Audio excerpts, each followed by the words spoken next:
যদিও কিছুক্ষণ পর ট্রফিটা আমার হতে চলেছে আর কি। আমার আচ্ছা, এটা আরিফ ছোট ভাই, আমি বলে দিলাম আমার অফিসে অবশ্য ছোটটা ছাড়া রাখার জায়গাও নাই।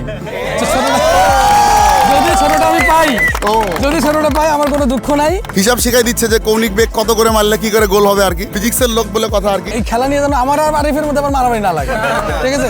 কারণ আজকে খেলবো, প্রতিদিন পাটার পরে আমরা কিন্তু একসাথে বসি। দাদা বলতেছিল যখন আর্জেন্টিনা ওয়ার্ল্ড কাপের সময় পেনাল্টি ছিল, দাদা তখন কিন্তু আমি টিভি বন্ধ করে বসেছিলাম। টিভি বন্ধ করে বসেছিল আসলে।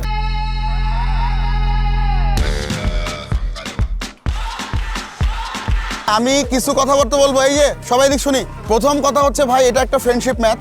আমরা চাই দুই দল ভালোভাবে খেলাটা এনজয় করো এবং একটা ভালো পরিবেশে খেলো। কেউ কাউকে গালি দিব না, কেউ কাউকে ইন্টেনশনালি চার্জ করবে না। এটা যদি দেখা হয় তাহলে কিন্তু সে কোন দলের প্লেয়ার দেখা যাবে না, আমি আর দাদা সিদ্ধান্ত নিয়ে মাঠ থেকে বের করে দেবো, যে দলের প্লেয়ার হোক না কেন। দাদা আপনি কিছু বলেন। আমি যেটা বলবো সেটা হচ্ছে যে দেখো, আরিফ কেমিস্ট্রির একটা টিম রেডি হয়েছে, চঞ্চল ফিজিক্স ক্লিনিকের একটা টিম রেডি হয়েছে। এটা কিন্তু আমরা একদিন খেলার জন্য না, আমি এটা আকিবকে বলছি যে একটা টিম রেডি হবে, আমরা মাঝে মাঝে কি করব, খেলবো। কারণ খেলাধুলা একদিনের জিনিস না, মাঝে মাঝে খেলতে হয়। কিন্তু এটা যদি একটা ভালোভাবে আমরা খেলাটা শেষ করতে পারি, বন্ধুত্ব সুলভ একটা ইয়েতে, তোমরা সবাই কিন্তু ফ্রেন্ড। এখন দুটো টিম হচ্ছে, কিন্তু সবাই হয় কলেজ ফ্রেন্ড, না হলে স্কুল ফ্রেন্ড, না হলে যে কোনো ভাবে ফ্রেন্ড। তা আমি চাই যে খেলাটা খুবই সুষ্ঠুভাবে শেষ হোক এবং খুব সুন্দরভাবে খেলাটা হোক, আমরা খেলাটা এনজয় করি। খেলার মাঠে একটা এক্সাইটমেন্ট থাকবে, জেতার চেষ্টা থাকবে। কিন্তু হেরে গেলাম মানে হচ্ছে দেখছি যে হেরে যাচ্ছি, তখন আমার ব্যবহার খারাপ হয়ে যাচ্ছে বা আমি মাঠে কোনো ইয়ে করছি, এগুলো কিন্তু করা যাবে না। যেটা আরিফ বললো সেটাই, আমরা যদি শান্তিপূর্ণভাবে খেলাটা শেষ করতে পারি তাহলে আমরা এটা নেক্সটেও কি করবো, কন্টিনিউ করব। আজকে আমাদের দুজনের খেলা হচ্ছে, কালকে হয়তো আমি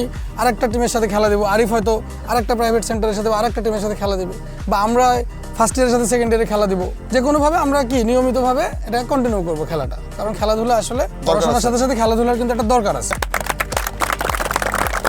ঠিক আছে, সবাই এদিক থেকে গিয়ে হ্যান্ডশেক করে খেলা শুরু করে দাও।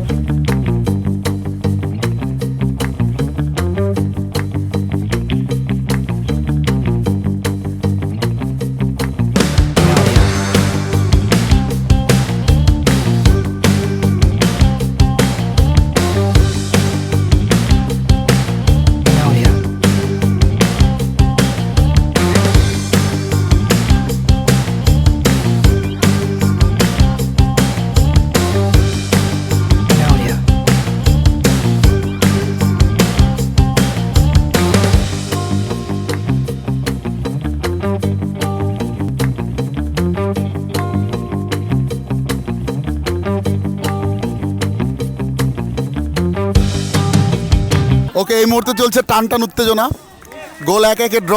দাদা আপনার কি মনে হচ্ছে? না, আমার মনে হচ্ছে খেলা খুব সুন্দর হচ্ছে, কারণ আমি ভাবছিলাম যে আমরা একটু দুর্বল আছি। আচ্ছা, এখন দেখছি যে না, আমার খেলোয়াড় খুব ভালো খেলতেছে। দাদার দল অলরেডি আরেকটা গোল দিয়ে দিল, 2-1 দাদারা এগিয়ে আছে। আমি এতে খুব খুশি, আর কারণ খেলা খুব ভালো হচ্ছে, আমার টিম খুব ভালো খেলতেছে, আর আচ্ছা, তোমাদের টিমও ভালো খেলতেছে। শেষ পর্যন্ত কোন দল এগিয়ে থাকে আমরা আশা করছি ছেলেরা একটা ভালো খেলা উপহার দিবে। সেটাই। হ্যাঁ, আসলে একটা ভালো খেলা হোক, কে জিতুক কে হারুক সেটা বিষয় নয়, আমরা দেখতে চাই যে একটা ভালো একটা খেলা আমরা আজকে দেখতে পাচ্ছি কিনা। ঠিক আছে, আমরা আর কথা না বলি, আমরা খেলাতে ফিরে যাই।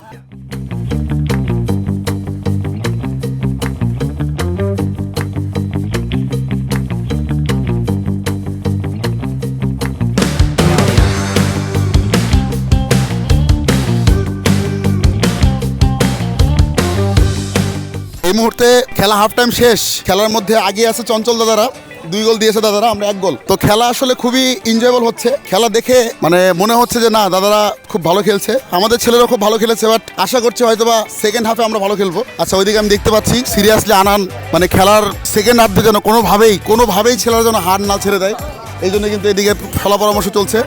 আর এইদিকে তারা কিন্তু কলা খাওয়া নিয়ে ব্যস্ত, আমি দেখলাম প্রতিপক্ষ দল তারা কলা খেয়ে উদ্দীপ্ত হওয়ার চেষ্টা করতেছে। কলাতে আমরা জানি পটাশিয়াম সমৃদ্ধ, তারা প্রচুর পরিমাণে পটাশিয়াম নিয়ে খেলাতে নামবে আমরা দেখতে পাচ্ছি।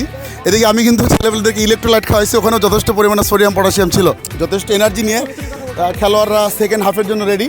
তো আমরা দেখতে চাই সেকেন্ড হাফে কলা নাকি ইলেকট্রোলাইট কেজিতে। সো দেখা যাক, আজকে আমরা খেলাটা এনজয় করি।